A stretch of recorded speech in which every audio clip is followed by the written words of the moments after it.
Thank you. I just want to say to Esther when she listens to this that I love her and your entire team. So beautiful. We are all in this together, aren't we? Yeah. Can we talk about meditation? Whatever you want. Okay. So sometimes when I meditate in the morning, I fall asleep. I've listened to your recordings and I wake up and I get some water and I fall asleep. Is that fine in terms of subsiding my thoughts?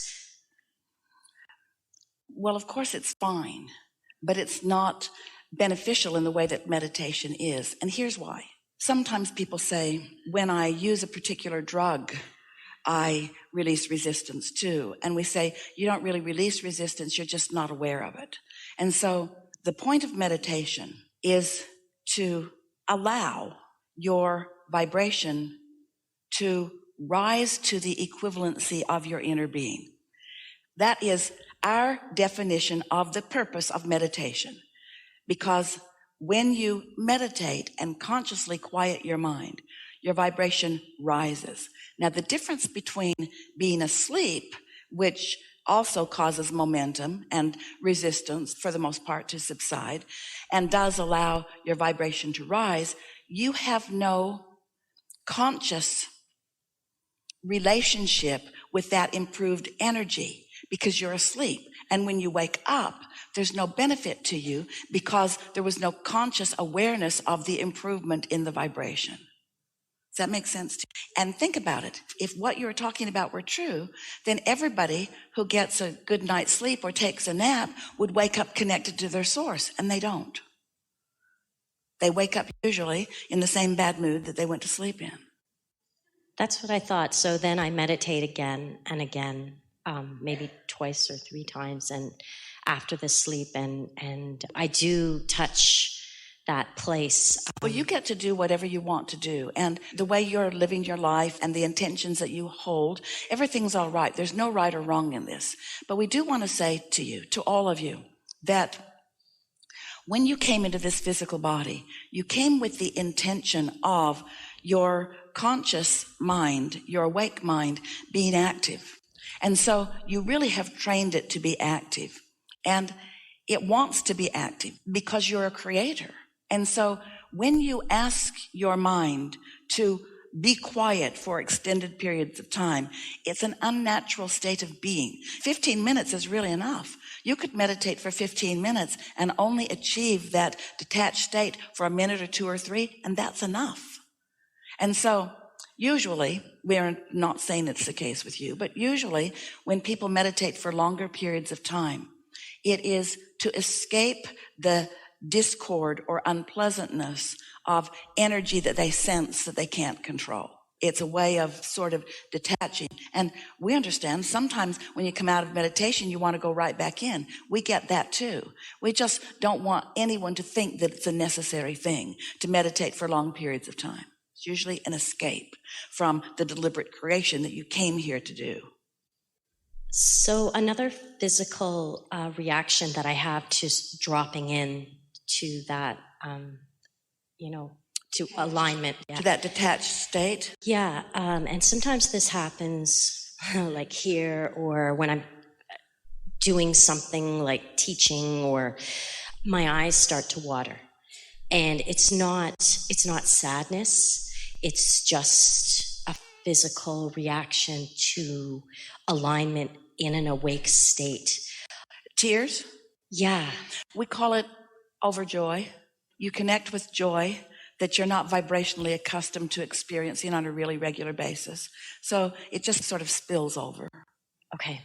If you were in our physical shoes, I know you've said often that the optimum position is to be satisfied with where you are and eager for more. Am I misquoting that? That's exactly what we say. Okay. Satisfied with what is.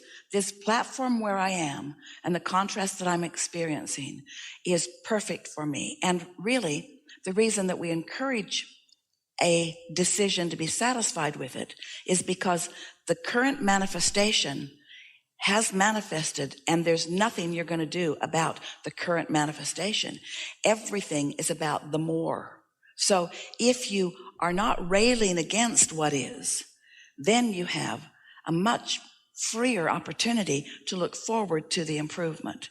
But if you're in that step one mode all the time, pointing out the problems or what's wrong with it, then you tend to get stuck there, and you don't allow yourself to move in the way that is possible, and in the way that you desire, and in the way that satisfaction is. So would it be safe to say that if we are in a state of feeling, emotionally feeling the state of contentment, and then waiting for a thought, an inspired thought, it would be a better place to be than, and I'm speaking for myself, but perhaps other people, thinking.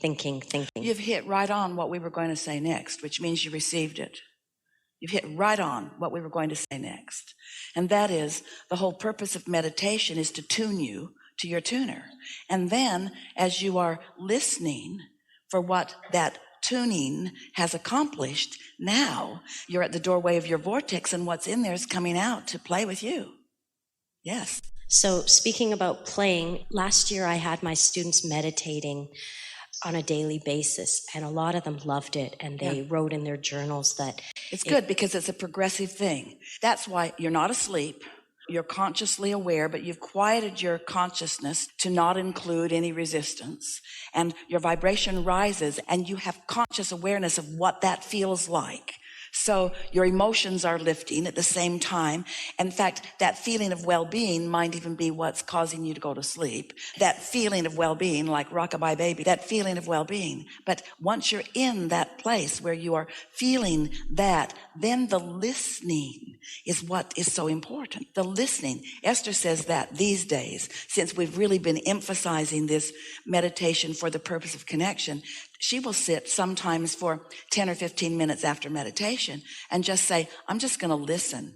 I'm just going to listen.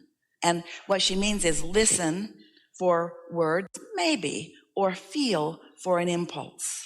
So the students, because I work in a public education system, and I'm a high school teacher who teaches the arts. The students are forced on the level of government to be there. Some of them love it, and some of them, I never forced them to do it. I said, you can sit there, you can just listen to your music.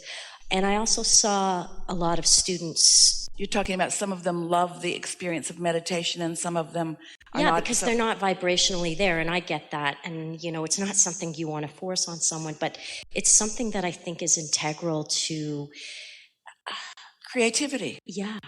Every artist or creator of things that are obvious will say that the athletes call it the zone. The artists call it sometimes the muse. The religious people call it when the spirit moves me. That alignment, you could give them an analogy. Now, we understand that you're not wanting to force them or really even encourage them in a strong way. And that's a good thing. You're just wanting to offer it. And if they feel resonance with it, then that's great. But you could give them an analogy that they might enjoy. You could say to them, as an artist, I've discovered that quieting my mind a little bit hooks me into some clarity that gives me a sort of different perspective and a sort of superpower with this that maybe isn't obvious at first, but after a little while, it really kicks in. And it reminds me of trying to vacuum my living room without plugging the vacuum cleaner in. I can go through all of the motions, but I really don't get the job done. And meditation will help you plug in to your true creativity, because you don't even know what your life has produced for you, students of mine, in terms of your creativity. You have no idea what's already in your offing. You don't use these weird sounding words to those that are not up to speed with it, but say to them, I know for sure that there is within you, you could use the word magic, magical things that will come out when you tap into them. And every successful anyone at anything has discovered somewhere along the line that it is such a small adjustment to tap into that. and say to them, that's why it astonishes me that we hold really successful masters in all disciplines in such high regard because of their rareness, when we all have the potential for that. That's beautiful. Yeah. That's beautiful. Yeah. Just maybe one last idea I want to toss out. So I am daily using a lot of your work to write curriculum and to teach lessons based on fun, joy, the emotional scale. And I feel this shift on the horizon. I'm really excited. I got a call not too long ago, last week, and it's a good proposal. It's still being developed, but I'd like to do something more affiliated with Abraham and Esther and that kind of body of work, or people, around that. And I'm sending it out there, feedback. But there are a number of things that we want to say about that. First, there is not a reason to reinvent the wheel. Through time and through interaction with so many of you, we have together discovered effective ways of inducing resonance. Esther has commented many times that in the early days, which were the early 90s, 88, 89, 90, when the first groups were having interaction with Abraham, that because the collective consciousness was so far from understanding about law of attraction or about the vibrational nature of your universe, that the conversations, it was much slower going. Where today, an audience that is for the most part here for the first time is much more up to speed with what's going on. In other words, this is the time of awakening. Better way of saying it is reawakening, because you were awake and you went to sleep and now you're waking back up. You were awake when you were born, and then your environment sort of lulled you into a lack of awareness of this energy stream, and now people are waking back up to it again. And so the conversations that we have here, there are so many people who are listening to these recordings on the subscription programs and then weaving the pieces that they feel the audience rise to into the work that they are doing. And as a result of it, more are discovering their resonance with all of this, you see. And so you don't need exact affiliation with Esther. Maybe it's something, if you ask her, maybe it's something that she might be interested in. But she has a very full plate. I know. Just moving from place to place, doing what she's doing. And so talk about it with her and understand that it makes no difference to you, whichever way it goes.